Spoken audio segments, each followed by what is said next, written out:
হজরত আসিয়া রাদিয়াল্লাহু তাআলা আনহু, যিনি ছিলেন ফেরাউনের স্ত্রী, তিনি এমন এক মহিষী নারী ছিলেন যিনি ফেরাউনের সকল জুলুম ও অত্যাচারের মাধ্যমেও তার ঈমানের উপর অটল ছিলেন।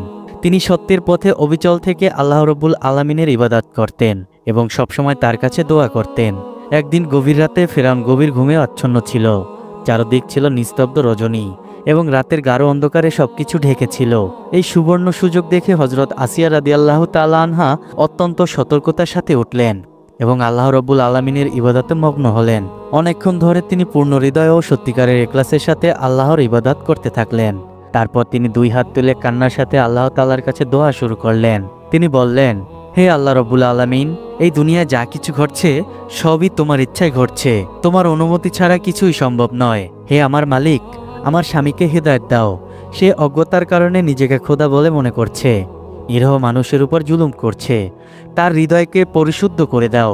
তাকে এমন জ্ঞান দাও যা তার চোখ খুলে দেবে।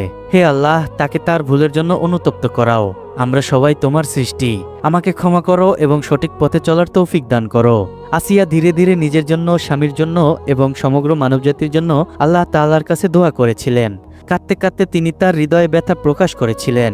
কিন্তু হঠাৎ তার এই কান্নার শব্দ ফেরাউনের কানে পৌঁছে গেল। সে তৎক্ষণাৎ জেগে উঠল এবং আসিয়ার কিছু কথা শুনে ফেলল। যখন সে দেখল আসিয়া আল্লাহ তাআলার কাছে সাহায্য প্রার্থনা করছে, তখন সে রাগে ফেটে পড়ল। সে গর্জন করে বলল, হে আসিয়া, তুমি এখন সীমা অতিক্রম করছো। তুমি আমার দেওয়া রুটি খাও, আমার দেওয়া কাপড় পরো, আমার প্রাসাদে থাকো, তবু আমার ইবাদত ছেড়ে অন্য কাউকে খোদা মানছো। আমি তোমাকে বারবার সতর্ক করেছিলাম, কিন্তু তুমি আমার কোনো কথার মূল্য দাওনি। বলো, কেন এমন করলে? হজরত আসিয়া অত্যন্ত নরম ও ভালোবাসাপূর্ণ কণ্ঠে বললেন, হে আমার স্বামী, আমি তোমার বিশ্বস্ত স্ত্রী। আমার কর্তব্য হলো তোমার সেবা করা এবং সবসময় তোমার কল্যাণ কামনা করা। আমি আল্লাহ তাআলার কাছে দোয়া করি যেন তিনি তোমাকে দুনিয়া ও আখিরাতে নিরাপদে রাখেন। আমি কখনোই তোমার ক্ষতি চাই না। কিন্তু ফেরাউনের রাগ আরো বেড়ে গেল। সে বলল, তোমার এই কথাগুলো শোনার কোনো শখ নেই আমার। আমি তোমার এই আচরণে খুবই ক্ষুব্ধ এবং আর সহ্য করতে পারছি না। এটা আমার শেষ সতর্কবাণী। এরপর যদি আমি তোমার মুখে মুসার খোদার নাম শুনি, তবে পরিণাম খুবই ভয়াবহ হবে। হজরত আসিয়া অত্যন্ত শান্তভাবে ও বুদ্ধিমত্তার সাথে বললেন, হে আমার স্বামী, তুমি মিশরের সবচেয়ে বড় বাদশাহ। এখানকার জনগণ তোমার আদেশ মেনে চলে। শক্তি ও বুদ্ধিতে তোমার কোনো প্রতিদ্বন্দ্বী নেই। কিন্তু তবুও তুমি এমন অজ্ঞতা করছো কেন? তুমি জানো যে এই পুরো বিশ্বের একমাত্র মালিক হলেন আল্লাহ রব্বুল আলামিন। তবুও তুমি নিজেকে খোদা বলছো কেন? যদি তুমি সত্যি খোদা হতে, তবে তুমি কি একটি ছোট মশা বা মাছি তৈরি করতে পারতে না? যখন তুমি একটি সামান্য পোকাও তৈরি করতে পারো না, তখন কিভাবে খোদা হতে পারো? দেখো, সূর্য, চাঁদ, তারা, উঁচু পাহাড়, গাছপালা, এই সবই আল্লাহর কুদরতের তৈরি। তুমি কি এর মধ্যে কিছুই তৈরি করতে পারো? না, পারো না। তবে তুমি কোন যুক্তিতে নিজেকে খোদা মনে করছো? তুমি শুধু তোমার ক্ষমতা ও শক্তির জোরেই এই মিথ্যা দাবি করছো যে তুমি খোদা। কিন্তু সত্যি বলো, আমার কথা কি ভুল? হজরত আসিয়া রাদিয়াল্লাহু তাআলা আনহার এই কথা শুনে ফিরআউন রাগে গর্জে উঠল এবং চিৎকার করে বলল, হে বিশ্বাসঘাতক নারী, তোমার সাহস কি করে হলো আমার চোখে চোখ রেখে এমন কথা বলার? তুমি এত বড় সাহস কি করে পেলে? আমাকে তুমি প্রশ্ন করছো? তুমি কি জানো না আমার আইন কতটা কঠোর ও নির্মম? এখন আমি সব বুঝে গিয়েছি। তুমি আর মূসা দুজনেই আমার বিরুদ্ধে ষড়যন্ত্র করছো। তোমাদের দুজনের উদ্দেশ্য একটাই, আমাকে খোদা মানতে অস্বীকার করা।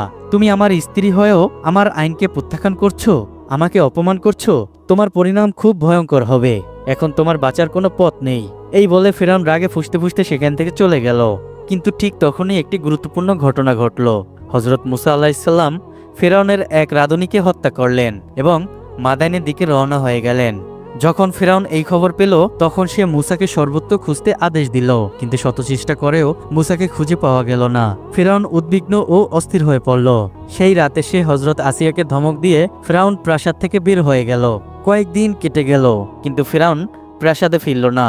তারপর একদিন হাসি মুখে ফিরআউন তার কক্ষে এলো এবং আসিয়াকে বলল, হে আসিয়া, সেদিন আমি তোমার কথা শুনে রাগে চটে গিয়েছিলাম এবং তোমাকে সতর্ক করে গিয়েছিলাম।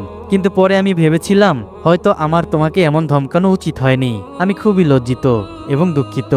হজরত আসিয়া খুব নরমভাবে বললেন, হে আমার প্রিয় স্বামী, এত লজ্জিত হওয়ার কিছুই নেই। তুমি আমার স্বামী। আমাকে ধমকানোর অধিকার শুধু তোমারই রয়েছে। তবে আমি এটাই বলতে চাই যে আমার ঈমান ও আমার নীতি কোনো হুমকির দিক দিয়ে টলানো যাবে না।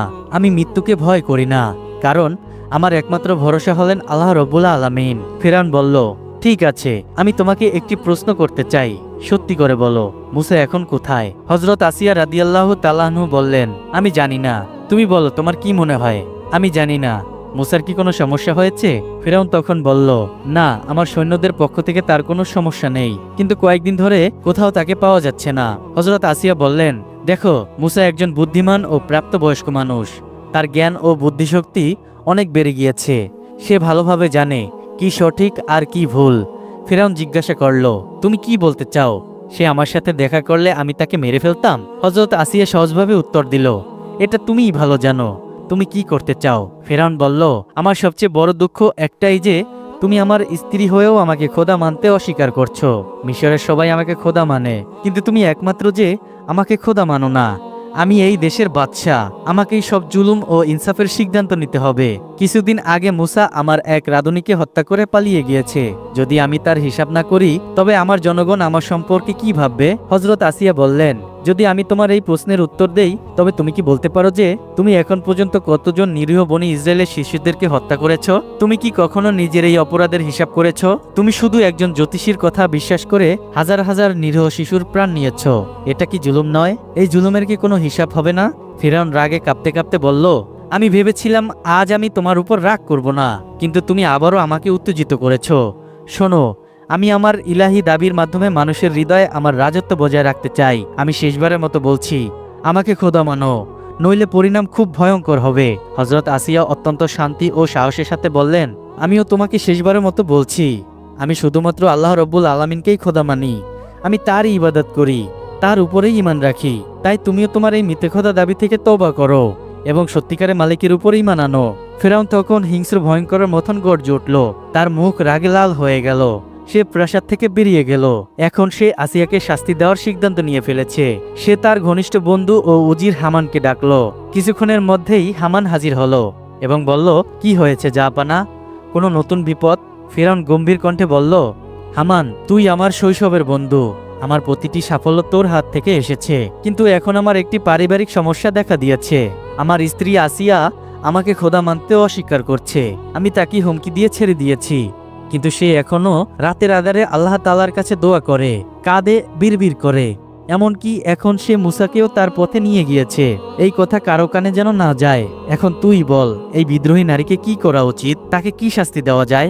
হামান বলল, আমার মতে বেগম সাহেবাকে বন্দি করে ফেলা উচিত। আর যদি কেউ প্রশ্ন করে তবে আপনি ঘোষণা করতে পারেন যে ফিরআউনের আইন সবার জন্য সমান। যে কেউ তার বিরুদ্ধে যাবে, সে নিজের হোক বা পরের, সে অবশ্যই শাস্তি পাবে। ফিরআউন বলল, একদম ঠিক, এতে দুটি সুবিধা হবে। প্রথমত, লোকেরা মনে করবে আমি ন্যায়পরায়ণ, আর দ্বিতীয়ত, বন্দি থাকার কারণে আসিয়ার ঈমান দুর্বল হয়ে যাবে এবং সে বাধ্য হয়ে আমাকে খোদা মানতে শুরু করবে। পরের দিন হযরত আসিয়া ও তার সন্তানদেরকে কারাগারে পাঠানো হলো শুধুমাত্র এই কারণে যে তিনি তাওহীদের পথে অটল ছিলেন। এরপর শুরু হলো একজন সত্যিকারের মুমিনের কঠিন পরীক্ষা। ফিরআউন হযরত আসিয়ার খাবার পানি সব বন্ধ করে দিল এবং কারাগারের কাছে পচাগলা লাশ ফেলে দিল। দুর্গন্ধে পরিবেশ বিষাক্ত হয়ে উঠল। সন্তানদের শ্বাসরুদ্ধ হতে লাগলো। তখন সন্তানেরা তাদের মাকে জিজ্ঞাসা করলো, আম্মা, আমরা কি হকের পথে আছি? আসিয়া মুস্কি হেসে বললেন, অবশ্যই আমরা হকের পথে আছি বাবারা। আমাদের সব পরিস্থিতিতেই ধৈর্য ধরতে হবে, আল্লাহর উপর ভরসা করতে হবে, তিনি অবশ্যই আমাদের সাহায্য করবেন। এটাই ইমানের প্রকৃত পরীক্ষা, আর জয় ইনশাল্লাহ আমাদেরই হবে। এইরকম করে দিন কেটে যেতে লাগলো। একদিন হামান নিজে এলো হযরত আসিয়ার কাছে। সে এসে বলল, বেগম সাহেবা, আপনি শুধু আপনার স্বামীকে খোদা মানলেই সব শেষ হয়ে যাবে। এই কষ্ট, এই অপমান সব এক নিমিষেই শেষ হয়ে যাবে। আপনি আবার রাজপ্রাসাদে ফিরে যাবেন। ঐশ্বর্য, সম্মান সবকিছুই আপনার পদতলিত হবে। ভেবে দেখুন, একদিকে রাজত্ব, আরেকদিকে এই বিপদ। হযরত আসিয়া শান্তভাবে বললেন, হামান, আমি জানি তুমি আমার স্বামীর একনিষ্ঠ বন্ধু, কিন্তু তুমিও যে পথে চলছো তা ধ্বংসের পথ। আমি তা স্পষ্ট দেখতে পাচ্ছি। আজ তুমি আমাকে ভয় দেখাতে এসেছো, মৃত্যুর ভয় আমাকে দেখাচ্ছ। আমি জানি একদিন সবাইকে মরতে হবে, কিন্তু মৃত্যুর পরে তুমি বা ফিরআউন আমার ভাগ্যের মালিক থাকবে না। তখন আমি শুধু আমার মালিকের দরবারে থাকব। হযরত আসিয়ার মুখের এমন কথা শুনে হামান হতাশ হয়ে চলে গেল। কিন্তু হযরত আসিয়ার ঈমান আরো দৃঢ় হতে লাগলো। জুলুম তার চরমে পৌঁছালো, কিন্তু তিনি প্রতিটি কষ্ট ধৈর্যের সাথে সহ্য করেছিলেন। একদিন ফিরআউনের মনে তার পুরনো কথা, তার পুরনো ভালোবাসার কথা মনে পড়ল। সে ভাবল, যদি আসিয়া শুধু মুখে হলেও আমাকে খোদা মানত তবে আমি তাকে ছেড়ে দিতাম, হয়তো এখন সে ভেঙে পড়েছে। এই ভেবে সে হামানকে নিয়ে কারাগারে আসিয়ার কাছে চলে গেল। হামান বলল, বেগম সাহেবা, আপনার স্বামী এখনো আপনাকে অনেক ভালোবাসেন, কিন্তু আপনি তার কথা না মানায় সে আপনাকে বাধ্য হয়ে বন্দি করেছে। এখনো সময় আছে, যদি আপনি তাকে খোদা মানেন তবে সবকিছু আগের মতন হয়ে যাবে। হযরত আসিয়া ফিরআউনের চোখে চোখ রেখে বললেন, হে আমার স্বামী, যে নিজের শক্তি ও অহংকারে নিজেকে খোদা বলে এবং নিজের স্ত্রী সন্তানদেরকে কারাগারে পাঠায়, সে আজ আমাদের দেখতে এসেছে। তবু আমি খুশি যে তুমি আমাদের দেখতে এসেছো।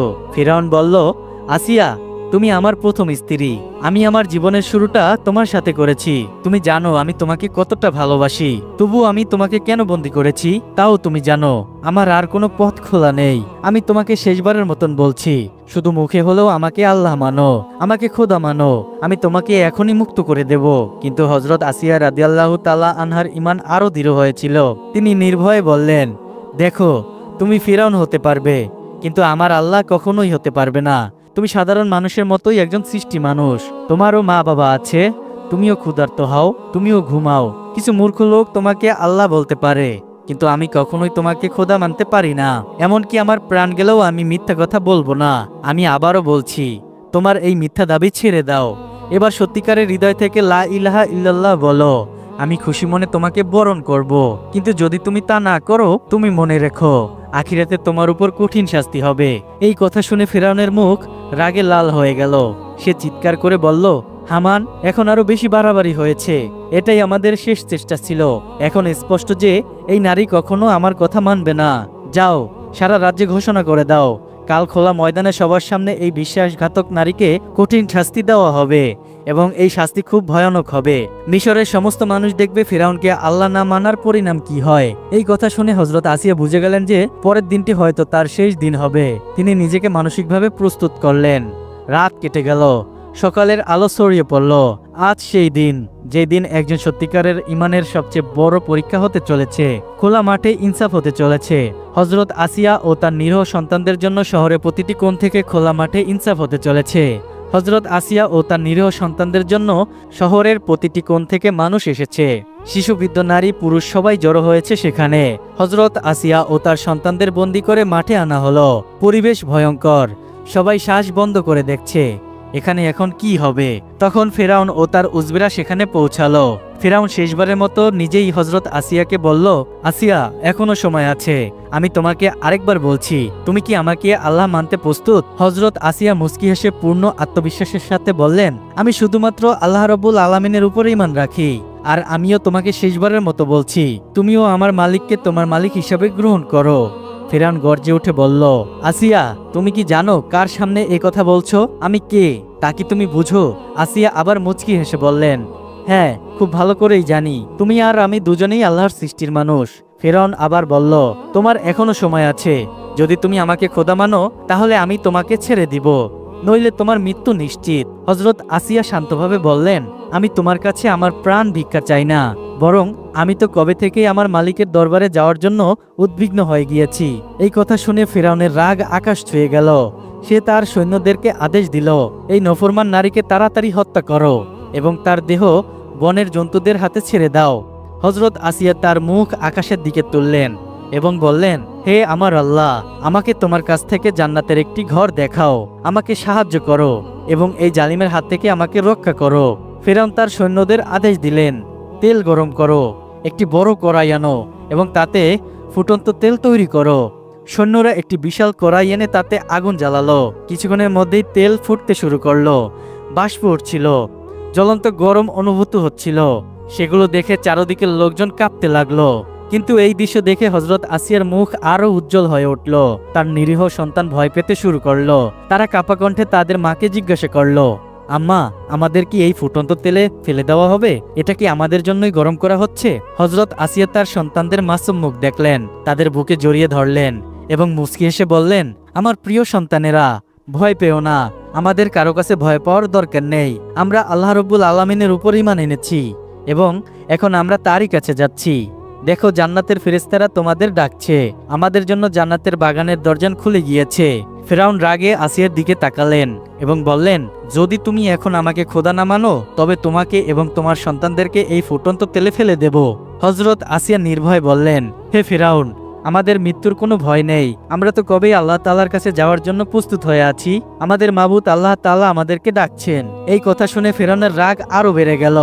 সে রেগে জল্লাদকে বলল, জল্লাদ, এই অভাগিনী নারী সন্তানদের তার সামনেই এই ফুটন্ত তেলে ফেলে দাও। আদেশ পাওয়া মাত্রই জল্লাদ হযরত আসিয়ার নিরীহ সন্তানদেরকে ফুটন্ত তেলে ফেলে দিতে লাগলো। ফুটন্ত তেলে আসিয়ার একটা সন্তানের দেহ টুকরো টুকরো হয়ে গেল, কিন্তু আসিয়ার ইমানে একটিও কমতি হলো না। এখন শুধু একটি ক্ষুদ্র শিশু বাকি ছিল। সে তার মায়ের সাথে লেপ্টে গেল, যেন সে বুঝতে পারল এখন তার পালা। জল্লাদ তাকে মায়ের কাছ থেকে আলাদা করার চেষ্টা করতে লাগলো, কিন্তু সে মাসুম শিশু তার মায়ের কাছে লেপ্টে থাকলো। এই দৃশ্য দেখে ফিরআউন এগিয়ে এলো। সেই ক্ষুদ্র শিশু ভেবেছিল হয়তো ফিরআউন তাকে বাঁচাবে, কিন্তু সে জানতো না যে ফিরআউন একটি পাষাণ হৃদয়ের জালিম। তার বুকে রহম নেই, তার বুকে কোনো মায়া নেই। ফিরআউন সেই শিশুকে নিজের হাতে তুলে নির্মমভাবে ফুটন্ত তেলে ফেলে দিল। কিন্তু এত কিছুর পরেও হযরত আসিয়া রাদিয়াল্লাহু তাআলা আনহার মুখে ঈমানের আলো আরো উজ্জ্বল হয়ে উঠল। ফিরআউন চিৎকার করে বলল, আসিয়া, এখন তোমার পালা। আমি তোমাকে আবারও বলছি, তুমি আমাকে খোদা মেনে নাও। হযরত আসিয়া নির্ভয়ে বললেন, কখনোই না, আমি তোমাকে আমার ইলাহি ভাববই না। কোনো বুদ্ধিমান মানুষ তোমার পশুর মতন আচরণ দেখে বলতে পারে না যে তুমি খোদা। তুমি একজন জালিম, একজন খুনি বাদশা। যা করার তাই করো, আমি তোমাকে কখনোই খোদা বলে মানব না। আমার এই দুনিয়ায় বেঁচে থাকার কোনো ইচ্ছাই নেই। আমি তো আমার রবের কাছে যাওয়ার জন্য একেবারেই তৈরি হয়ে আছি। তখন ফিরআউনের হৃদয়ে ভয় ঢুকে গেল। সে ভাবতে লাগলো, যদি এই নারী আরো বেশি সময় বেঁচে থাকে তবে তার এই উজ্জ্বল ঈমান মানুষকে বিপদে নিয়ে যাবে। সে জল্লাদের দিকে তাকিয়ে চিৎকার করে বলল, জল্লাদ, দুনিয়াকে দেখিয়ে দাও ফিরআউন তার আইনের ব্যাপারে কতটা কঠোর ও নির্মম। মানুষ জানুক আমি আমার স্ত্রীকেও আইনের সামনে ছাড় দেই না। আর দেরি করো না, আসিয়াকে শাস্তি দাও। জল্লাদ এগিয়ে এলো। হযরত আসিয়ার বুক, পাঁজর, হাত পা এবং কপালে গরম লোহার শিক লাগিয়ে দিল। দেহ জ্বলতে লাগলো, ব্যথা সীমা অতিক্রম হয়ে গেল। কিন্তু এই কষ্টের মধ্যেও হযরত আসিয়া রাদিয়াল্লাহু তাআলা আনহু জিহ্বায় ছিল শুধু একটি দোয়া, হে আমার রব, হে আমার মালিক, আমার পরওয়ারদিগার, আমাকে এই জালিমের হাত থেকে মুক্তি দাও এবং আমার জন্য জান্নাতের একটি ঘর তৈরি করো। এই কথা শুনে ফিরআউন অহংকার করে বলল, এখন বলো, আমি বড় না আল্লাহ বড়? হযরত আসিয়া নির্ভয়ে বললেন, আমার আল্লাহই সবচেয়ে বড়। এই পুরো দুনিয়ার একমাত্র সত্যিকারের মালিক হলেন আল্লাহ তাআলা। অবশেষে ফিরআউন তার চূড়ান্ত আদেশ দিল, এই বিদ্রোহী নারীকে ফুটন্ত তেলে ফেলে দাও। জল্লাদ হযরত আসিয়া রাদিয়াল্লাহু তাআলা আনহুকে ফুটন্ত তেলে ফেলে দিল। তার দেহ যখন ফুটন্ত তেলে পড়ল, সাথে সাথেই তার রূহ এই ফানি দুনিয়া থেকে মুক্ত হয়ে আল্লাহ রব্বুল আলামিনের মেহমান হয়ে গেল। বন্ধুরা, হযরত আসিয়া রাদিয়াল্লাহু তাআলা আনহুর এই থেকে শিক্ষা নেওয়া উচিত যে আমাদের যত বড়ই বিপদ আসুক না কেন, সেই সময় আমাদের আল্লাহর সাহায্য ও তার দেখানো পথে আমাদের চলতে হবে। তো বন্ধুরা, আজকের ভিডিওটি এই পর্যন্তই। আশা করছি হযরত আসিয়া রাদিয়াল্লাহু তাআলা আনহুর এমন হৃদয় বিদারক ঘটনাটি আপনাদের সবার অনেক ভালো লেগেছে। যদি আজকের ভিডিওটি ভালো লাগে তাহলে অবশ্যই ভিডিওতে একটি লাইক এবং কমেন্ট করে আপনার সুন্দর মতামতটি জানিয়ে দেবেন। দেখা হবে পরবর্তী কোনো এক বিস্ময়কর ঘটনা নিয়ে। সেই পর্যন্ত সবাই অনেক ভালো থাকবেন, সুস্থ থাকবেন এবং নিজেদের দিকে খেয়াল রাখবেন। আসসালামু আলাইকুম।